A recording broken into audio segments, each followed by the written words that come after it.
Welcome to the Blueprint Breakers podcast. If you're done living by the traditional script or you're starting to question it, you're in the right place.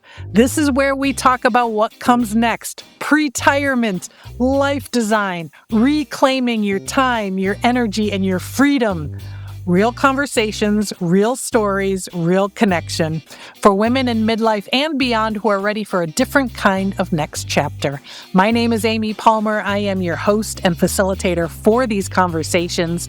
To stay connected and find your people, come join us at community.blueprintbreakers.com.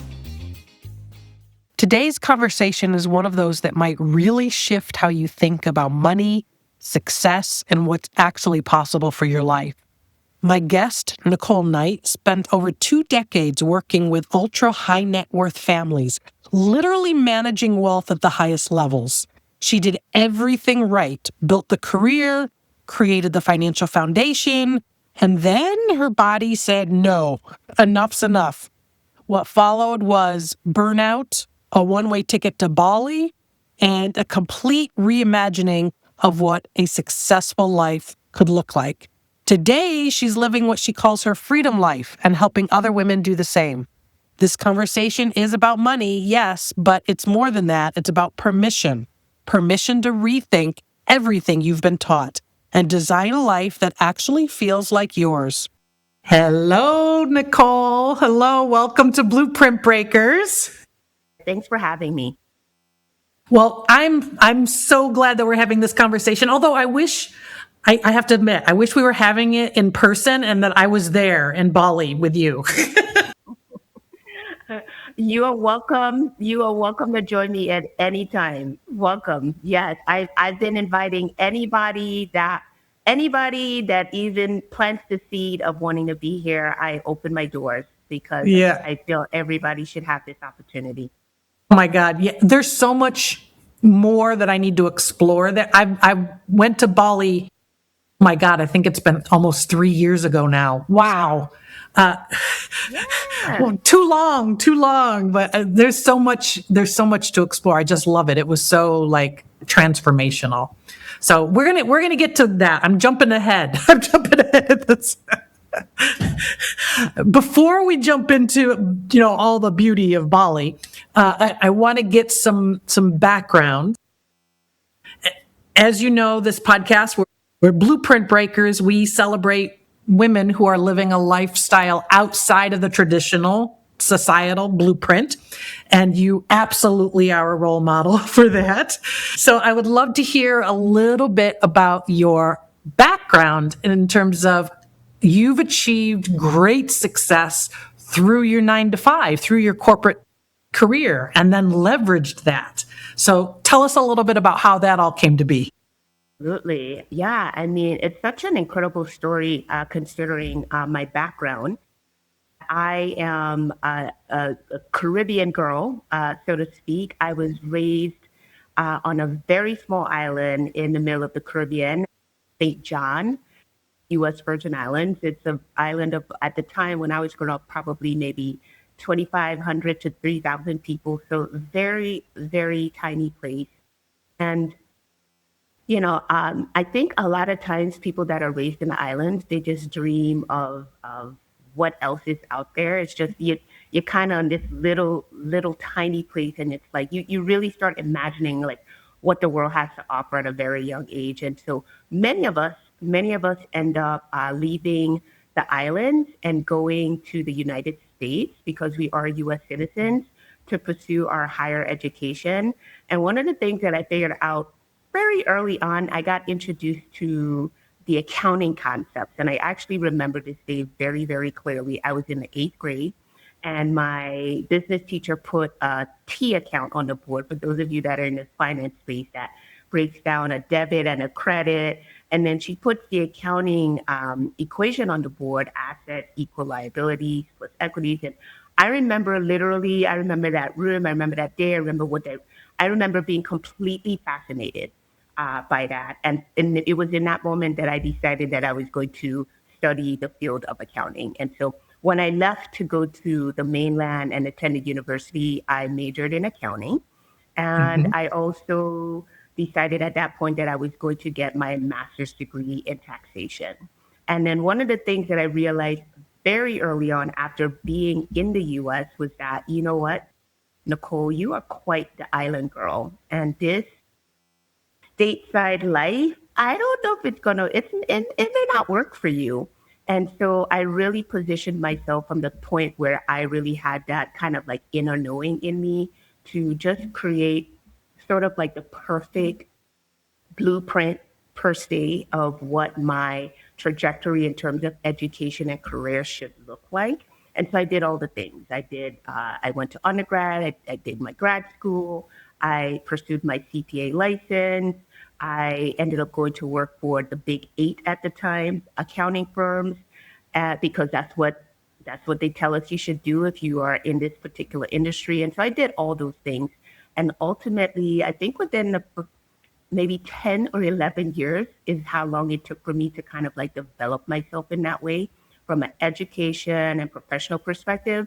That's when I Mm-hmm. had the opportunity to go back to the islands. And so I moved back to the islands, and I was able to go back to the islands because of certain companies that were being started in the Caribbean or in the Virgin Islands that were essentially programs that incentivize businesses to move there. And one of the requirements for these businesses was that they hired what they call locals, because there was a huge problem in the islands where many of us that were successful from an educational and professional standpoint would leave the islands, but we would not come back because there were no career opportunities for us to come back. But this program really reimagined what that could look like, and it required that these companies essentially hired locals. So that gave us opportunities to move back to the islands. And I miraculously, Amy, I fell into what is becoming a bit of a well-known term now. I fell into the family office industry. And for those that are not familiar with the family office, essentially a family office is a business that is set up specifically to manage and protect the wealth of ultra high net worth individuals. Mm-hmm. And so I ended up working for one of these companies that transitioned their business and model to the Virgin Islands. And that really is what started the trajectory of me um, living the life that I'm living now, because it was because of that that I got introduced to so many of the concepts of ultra high net worth individuals and families that I was able to instill in my life from a very early point and essentially set me up for the life that I'm living now as part of Wow. my 9 to 5. And so, yeah, so 25 years, I've worked for over 3 billionaire families. And Mm-hmm. essentially, I just help them to manage their living their lifestyle and managing their portfolio as they've done. Okay. I mean, I learned that phrase from you, from the family, what's it, family business? Office, yeah, Family office. business, yes. Mhm. Yes. So I learned that from you through your YouTube channel. And as I've learned a little bit more about your story, and one of the things that impressed me is it seems like at that stage in your life and probably younger, you were already sort of looking down the road. Like you were thinking big picture, and you made sacrifices at a young age in order for it to like pay off later. You Yeah, no, Amy, I'm so glad that that messaging comes through on the channel because it's something that I'm so passionate about. I think Mhm. what you're doing is absolutely amazing, and in conjunction with kind of like the messaging that I have, which is what they don't teach us when we're growing up, especially us women. Like we get indoctrinated into the you go to school, you get the husband, you have the kids, you do all these things.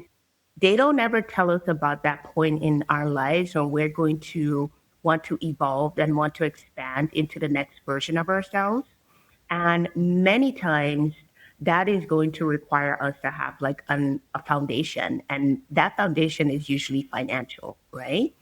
And for me, one of the reasons, unbeknownst to me, so when you say it seemed like I was planning for this moment, I didn't know what I was planning for.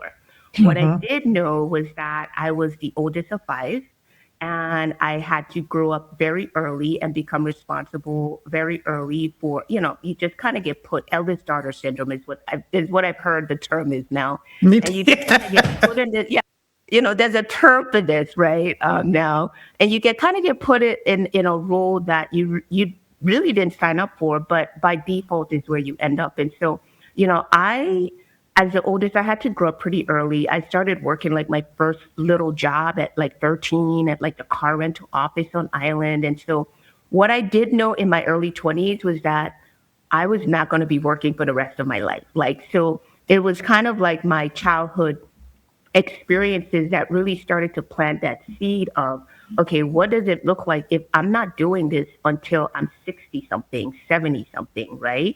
And then coupled with the philosophies that I learned working for these billionaire families on how they saw what money was really meant to do in terms of provide a sense of curiosity and freedom about a life well lived, right?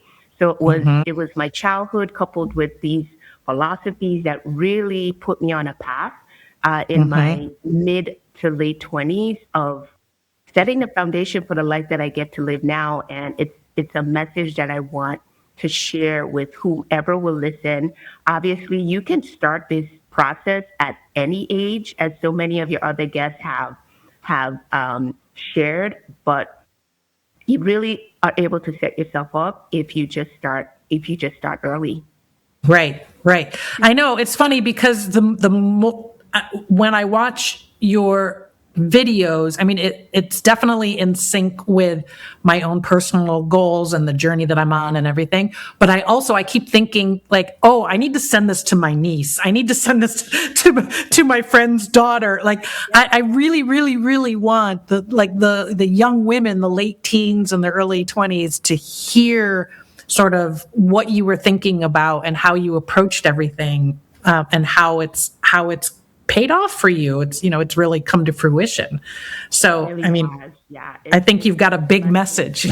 Yeah, it's been a blessing in disguise for sure. And you know, uh, really, I think the biggest key is to kind of creating a financial foundation is to absolutely start young. And really, we've got to throw all these what's the word I'm looking for? All these indoctrinations that we get sold into at a very young age, which is when you get money, you spend money, right? You get money, you spend money. And the way that society's set up now with all these things coming at you, you've got, people that are living lifestyles, that showcasing lifestyles that everybody else wants to live up to. And that costs money. And I think what people Right. don't realize is that people that are showcasing these types of lifestyles, they're probably really struggling at a high level financially, right? One of the things that I learned working for my billionaire families is that honestly, Amy, if you didn't know they were billionaires, you wouldn't know that you were standing next to them, right? Wow. They are. I had one of my. This was the second family I worked for, and one of the kids were dropping me home, and he was probably about his 40s at the time. He was taking me home, and he looked at me. He says, "You know what, Nicole?" He said, and this guy's a billionaire. Okay, he says, "You know what I really feel for right now?" And I said, "What?" He says, "Some Vienna sausages and crackers." Yeah, and this is a guy could literally have, but that's what he was Whatever. craving. They're like Yeah. regular people just like us, and they, because I guess they've got sort of like a financial foundation, they get to the point where they want the simple things, right? They Mm. want to just live a regular life, and even though they have access to all the things, at the end of the day what I learned to realize was that it really just comes down to being this money allows you to live a life that you want to live and be with the people that you want to be with, the things that truly matter. It's not about the material things at all. Yeah. I I totally have come to the same conclusion on a different path. Yeah, but I'm curious, like with these high net worth families that that you worked with, did it in did that was that part of what inspired you to take certain actions and to do certain things? I mean, what did they help direct you? Absolutely. Most times these families are operating from very clear values and very clear missions. And Okay. at the executive level, when you're going into these meetings with them, this is how they start their meetings. Like nothing, meetings don't get started without grounding us in what those values and what those missions are. And, over after years and years of being in these rooms and hearing the philosophies, hearing the values, hearing the mission, you start to think to yourself, well, clearly they're doing something right, right? Look where they are. And how can I apply some of these philosophies to my own life? When I think about some of those philosophies, I'll give you like two examples, being philanthropic, right? So even though you're in a position where you may be doing well financially, it really doesn't matter unless you're able to help your fellow man and your fellow woman with um with those resources. The other one is which one that I've kind of embraced fully, and it's become a part of my brand, which is this whole idea around freedom. And so my brand is called the Freedom Chasers Club. My slogan is "Freedom is the new rich," and freedom really sometimes it can mean anything to anyone. And I think people need to start thinking more along the lines of what does their freedom life really mean to them. And once they get clear about that, then they can start really putting a plan in place to make sure that their plan is in alignment with the value that they have for what their freedom life looks like. I love it. I love it. And all right, so I would be remiss not to mention that nowadays billionaires are not necessarily our favorite people in general. Indeed, indeed, indeed. So how did you balance that aspect of things? You know what? I have to say, and this is where the media and the billionaire families, and that's what I don't think people realize is that the majority of the people that are running around with this kind of money, they're not Uh-huh. millionaires. Okay, they're not the people that are trying to that you see on the news trying to suck up to politicians and be in places and spaces. They're really going about their regular life. The people that I've worked for, extremely philanthropic, doing whatever. These were pillars that they lived by, right? And so these are not the people that you're going to see on the news that are sucking up and putting resources in places and spaces that may not align to what may be right morally. Uh, it's very interesting because, like I said, the ones that I've worked for, and one of Mm-hmm. these families I worked for almost 20 years, right? And they were not in alignment with how my life was. They were not in alignment with the values that I have for my life. I probably wouldn't have been there for as long as I have. And so I know uh, the ones that we see on the news, they're getting a bad rap, and perhaps that they should because they're using their money for a lot of their own self interest. But my experience is that we created philanthropic funds in the hundreds of millions that are there to do right by people. Well, that's actually reassuring, reassuring to hear because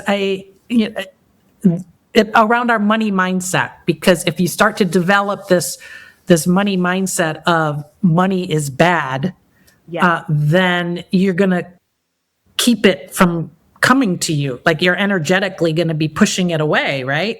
Wow. You So hit the nail on the head. You hit the nail on the yeah. head. I literally I tell people that what your relationship with money, whether the one that you had and it needs to change and the one that you have now is so important to the energetic flow of what money is around you. And Yeah. to the point, Amy, where I'll be in conversations with people and they will be talking negatively about money. And I politely let them know that this is not a conversation I'm willing to engage in. Like if someone is saying to me, oh my God, this is so expensive, I can't afford it. I politely excuse myself from that type of interaction and said, when I look at money, if it's something that I want to do, I look at it as an investment. If I'm looking at money, let's say it's a course that we want to take or coaching or whatever it is, and someone's like, it's so expensive.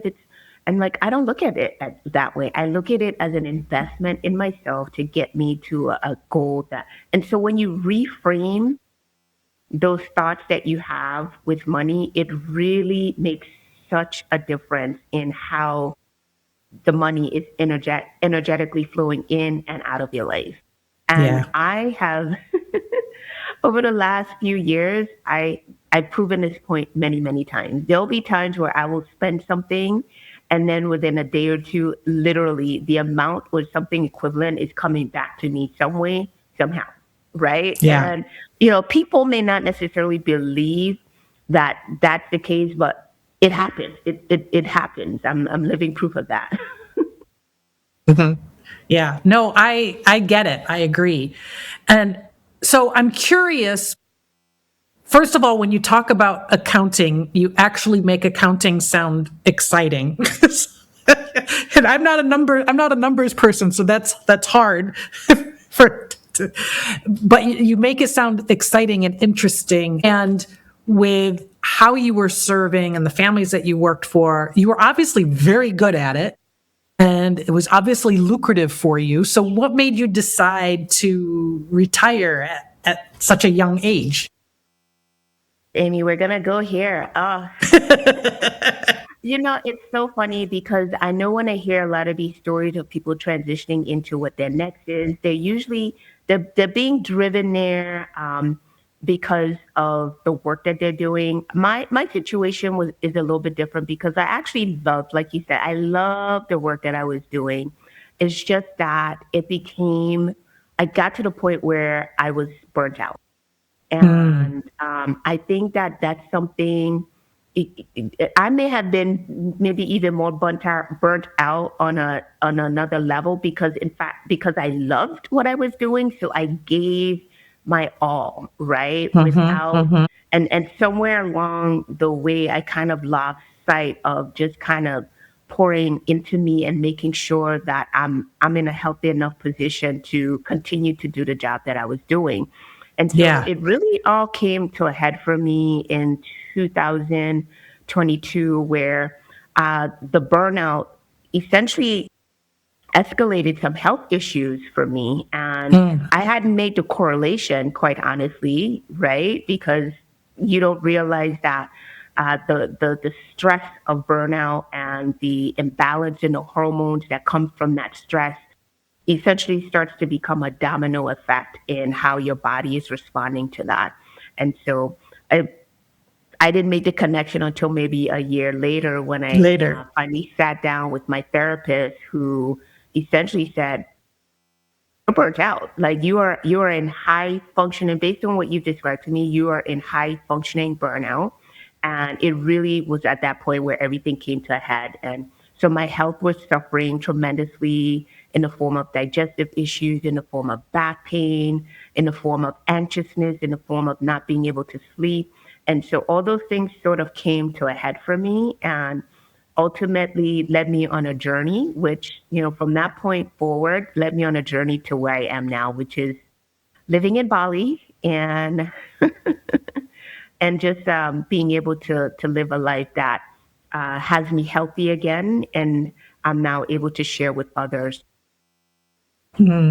So how long did that all take? Because I mean, obviously your body was like waving flags at you, right? Like your body was saying, "Hey, girl, we need to look at this. We need to It we need to it switch it it up." was a while, Amy. So I probably started experiencing health symptoms maybe towards the end of 2021, right? And from maybe that January to 2022 up until when I spoke with my therapist October 2022, I was doing all the tests. I was having MRIs, I was having CT scans, I was having colonoscopies, I was having endoscopies. I was doing a different test like every month, working with Western doctors, trying to help me figure out what exactly was going on with me. And when my therapist recommended that I needed to literally take just some serious, significant time off, it started for me with a sabbatical that I went on towards the end of December 2022. And that sabbatical is ultimately what led me to Bali. And I had been coming to Bali many years prior to that. And I just felt a calling. I didn't know why. And I knew that I needed to use the time to heal myself. And when I thought about it in that way, Bali is what popped into my head. And so I got on a one-way ticket to Bali that January of 2023. 3, yeah. And I spent 3 months just working with Eastern healers, acupuncturists, doctors who introduced me to naturopathic healing modalities such as like ozone therapy. I did all the things. And at the end of that 3 months, I was in a much better place mentally, spiritually, physically. My body felt incredible. And I made a promise to myself that if I go back to work, if I started to feel just even a hint of what I felt like before I went on my healing journey, I made a promise to myself that I would no longer continue with my work. And I got back to my work at about April of 2023. And maybe within the first 2 to 3 weeks, I just kind of felt that familiar pattern creeping back in. And by that May or June, I was submitting my resignation. And because I was an executive with the company, I gave them like plenty of notice, plenty of lead time to find my replacement. And so I submitted my resignation for December of 2023. And that was my last day. That was my last day working my regular 9 to 5. And I'll tell you something, Amy. I had no idea what I was going to do next. Like none. All I So knew you was that did. I needed. So you weren't planning to move to Bali at that point, or you weren't sure that that's what you were No, going to do. no. I always had this idea that I wanted to live here, and I planted those seeds deep in my being when I did that sabbatical. I was like, oh my God, I'd love to live here. I'd love to live here. I'd love to live here. So those are things that I would say to myself at the point where I was leaving the job. That wasn't something that I envisioned at least happening this soon.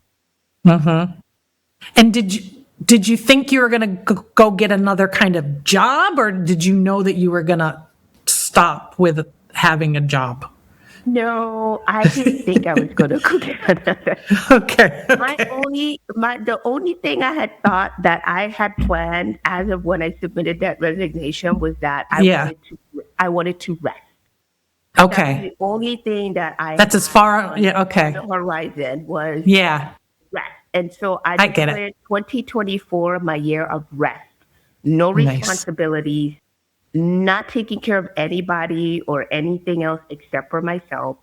And it was my year of rest and my year of reconnection. And so between my moments of deep, deep rest, and when I say rest, I mean sleeping for days and weeks at a time, and just reconnecting with what it felt like in my body to just feel completely supported and rested. Between Yeah. those moments, I spent time reconnecting with family and friends, the ones that you kind of like put on the back burner because you're working so much.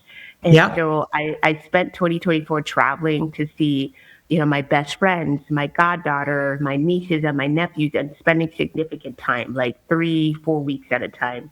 My mom, and just really just reconnecting with those relationships that you kind of take for granted when you're in the midst of, doing the blueprint, right? The Right. working and excelling and climbing the corporate ladder and all those things. Right. Right. And so that was Now, all of 2024. Yeah. Now, when you, like, as you were making the decision to do that, did you, were you at all thinking about, did you take a look at your finances and like, did you have to decide, okay, I've got enough of a cushion and a foundation that I can do that? Did you make sure that all your ducks were in a row and stuff Absolutely. first? Yeah. Okay. Yeah, absolutely. Thanks for bringing that back around. So at the point where I decided I was going to step away from my job, one of the most important things that I did as part of that, and which is why my messaging is around making sure that you're creating a good financial foundation when you're younger, is so that when a moment like my moment came up, which is where I realized that this season was no longer serving what it is that I wanted to be and do anymore, I was able to go look at my financial foundation and say, okay, let's take a look here. What are your, you really have to plan from that perspective, right? Mm-hmm, And mm-hmm. so I was able to sit with my finances, look at my expenses as they were compared to what my expenses would look like in my new life. Would I have to give up some things? Would I have to sell my home? Would I have to downsize? So these are like really big decisions Yeah. that you're going to make as part of this idea of transitioning into your next. And I find, Amy, that sometimes a lot of people, they're afraid to, one, look under the hood, is what I call it, look under the hood of their finances. They're terrified to do that, right? Because it's something that they haven't really formed a relationship with. And then two is making like the big decisions around what would actually allow them to live and create their life of freedom, because society has us thinking that these are the things that you're supposed to have, right? You're supposed to Right. have the house, you're supposed to have the car. And so people are attached to these things that are Yes. keeping them from living and creating a more fulfilling life, right? And Mm-hmm. so for me, those were not hard decisions to make at all, because I had a glimpse via that sabbatical as to what life could really look like without any of the things. And so Right. letting go of those things were not hard at all for me. And Yeah. adjusting my lifestyle from a financial perspective, it wasn't hard for me at all, because I didn't live a life that was extravagant to begin with, because I already had those philosophies around money instilled deeply in me. And so, yeah, it wasn't hard for me. But I do get that it's hard for many. Yes. Yes. Nichole, you and I have so many parallels with our journeys. So I left my corporate executive role in May of 2022 and took a sabbatical, a 3-month sabbatical. I gave myself permission to like not worry about money or earn any money during that 3-month time, just focused on healing. And I got some clarity at the end of that. That turned into a 1-year grown up gap year, like your year of healing. And in April of 2023 was when I went to Bali. So I think you were like just leaving as I went. Yeah. Oh my God. Like, no, we literally would have been crossing paths. I left. Right. I left the end of March 2023. Yes. Oh, yeah. So and then just coming to terms with the freedom. And I did take financial stock, even though it was that I am one of the people that it's scary to look under the hood. I'm getting better at it, and it's something that I'm a muscle I'm developing. But I definitely like took stock and made all the plans and all of that kind of thing. So our journeys are like right next to each Very, other. very, very similar. Yes, yes. So what made you choose Bali then cuz now you're living in Bali, or are you in Bali just for now? No, I'm living here. Yeah, You're living. I'm living here. I since that sabbatical, I've probably been back maybe two times, and every time I come, I stay a little longer and a little longer Hmm. and a little longer. And so, towards the end of last year, you can follow the journey on YouTube, I'm packing up my house and downsizing out of one house into another, and I'm Yep. shipping my things from my home in St. Croix to my home in St. Thomas. So you can catch all that on YouTube, but all of that because I decided that I just wanted to give myself this gift of Mm-hmm. what it would look like to be here full time and just live this lifestyle that really just supports healing and expansion and growing and evolving. And that's one of the beautiful things about Bali. It's just energetically, this is what this place is known for. And when you're in the midst of it, it feels absolutely amazing. I've been so creative in this space, and I'm here solo, so I don't have a whole lot of distractions. And I've been able to just it's just been incredible the things that I've been able to do Mm-hmm. because I just have this time dedicated to myself. And that's not to say that I'm going to be here forever, but for this season of my life, this is absolutely where my heart, my soul, my spirit, it is humming at such an incredible just pay it it's amazing. It's hard to Yeah. describe, but yes, this Yeah. is home Yeah. for now. You've been there several months now? Yeah, so I got here. So last year I spent January here. I spent June through September here, and then I went back in September, and it was when I got home and I was sitting on my sofa in my living room, and just this messaging came over me that said, it's time, Nicole. It's time to let some of this go." And so that was in October. And by December, I was back. I was packing up my home. I put one of my homes on the market for sale. And Mm-hmm. I spent November packing. I spent Thanksgiving with my family in November. And by December, I was back in Bali. Love it. And I love watching your daily vlog. I feel like I get like a little taste of Bali living through your YouTube channel. I love it. Yes, yes. I'm glad you enjoyed those. They're fun.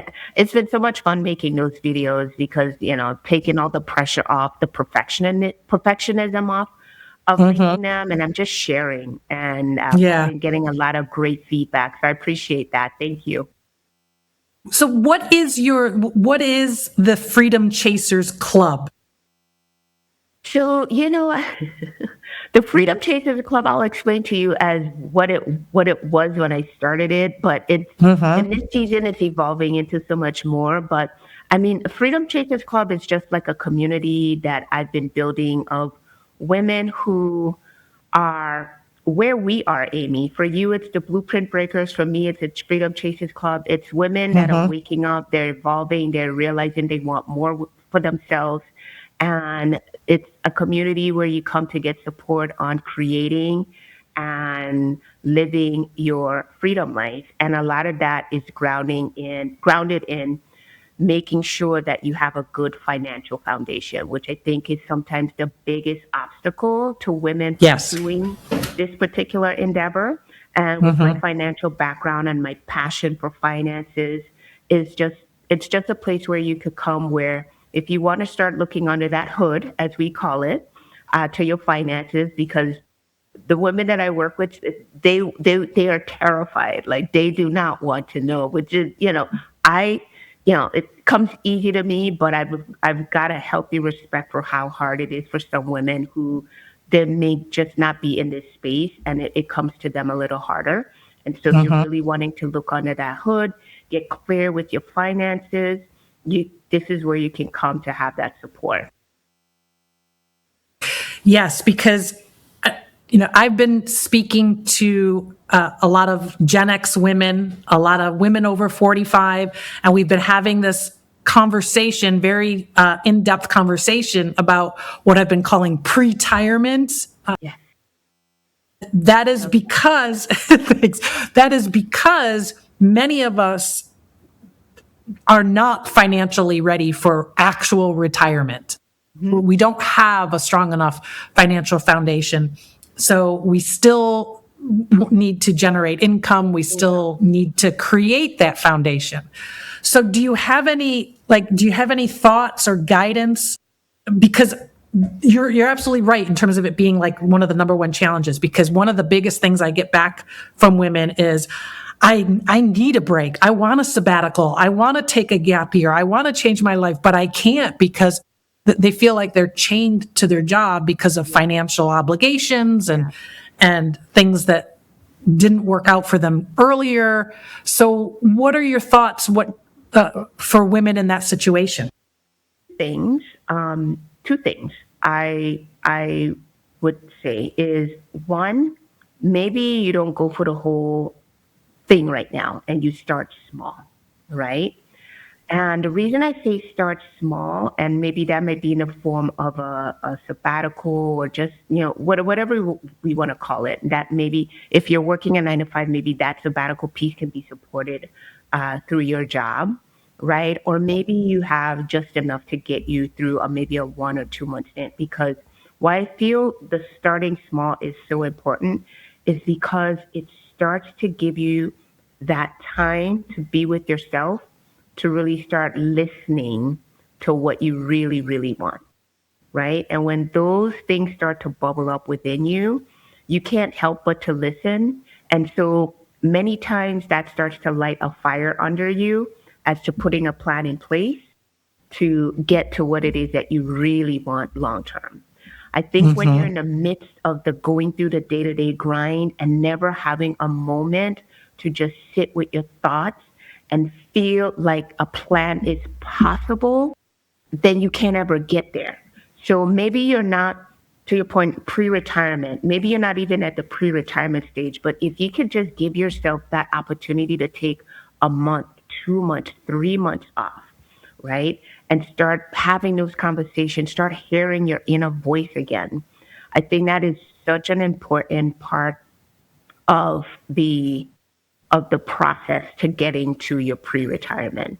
And then once you start hearing those inner voices and those things start to bubble up, then you start to put a plan in place. For me, one of the things that I'm very passionate about on the channel is, even though I've been successful financially in my career, and I sort of have a healthy foundation now, what I've done, because I do have all this free time, is that I've been working to prove to women who are my age that you can go out and figure out how to create income for yourself. So one of the things that you can follow on the channel is just I call it cash flowing Fridays on the channel. And this is just kind of where I introduce people to the different things that you can be doing to create income for yourself. For me, and I'll run down the four quick ones. YouTube is one of them. It's one of the reasons I started YouTube. I do it for fun, and the byproduct has been just visibility. It has been, generating money from ad revenue. It's been using YouTube as a funnel to get them to your service offerings and whatever else that you might have available.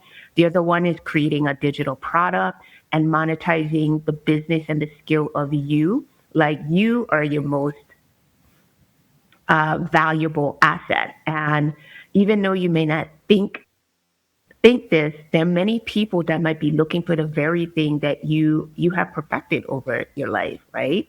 And so there's the digital product, and I've started dabbling in like affiliate marketing, which becomes a byproduct of having like a platform like YouTube or your social media, where you're now able to, you know, provide affiliate linking. And so there's so many Yeah. different things that you can be doing, and they're all interrelated. But one of the things I like to tell people to do is that you have to start. Like, you literally have to start the clock somewhere in any of the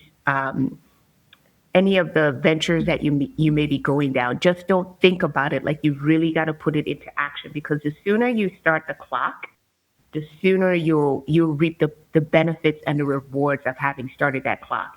And it's not rooted in perfectionism at all. I mean, if you go to my YouTube and you see what these videos started out looking like, they're a mess. But at the same time, it's brought me so much amazing visibility. I've been invited to do quite a few podcasts just from showing up on YouTube alone. And that is another avenue for you to put yourself out there and get yourself in front of people who may be looking for the very thing that you're offering. You are singing my song, Nichole. Yes. I'm sitting here going, yes, amen, hallelujah. And, there's a saying that I've heard, it was applied to something else, but it applies here. The saying was like, the best time to get started on building your financial foundation is 20 years ago. The second best time is today. Absolutely. Yeah. I think, and I'm so glad, people like myself, people like you, Amy, we are on, like you said, similar paths, similar journeys, but more importantly, we're sharing it with the world.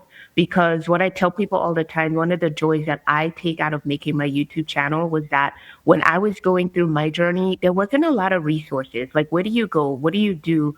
What does this even look like? Like, you feel like you're crazy for even thinking, oh my God, you're going to Yes. give up this great paying job. You're going to lead this executive career. Yes. What are you thinking, right? You're right. There was nothing out there to show us what this could actually look like. And so what we're doing, what you've been doing, which is just so amazing with the Blueprint Breakers and your channel, what I'm doing with my channel, I think it's needed. Women need to see that this is possible, and it is possible without having a clear plan. Okay? Because Yes. I didn't have one, and here I am. I think one of the things that I like to say is, if you are, and this came from a lot of the healing work that I've done when I was here at Bali, but if you are moving in a direction or taking actual steps in a direction of what it is your life is being called to, the universe will absolutely be there to catch you. And it's been such a beautiful lesson in what that is, my life, your life. And I think more women need to see that. Yes. Yes.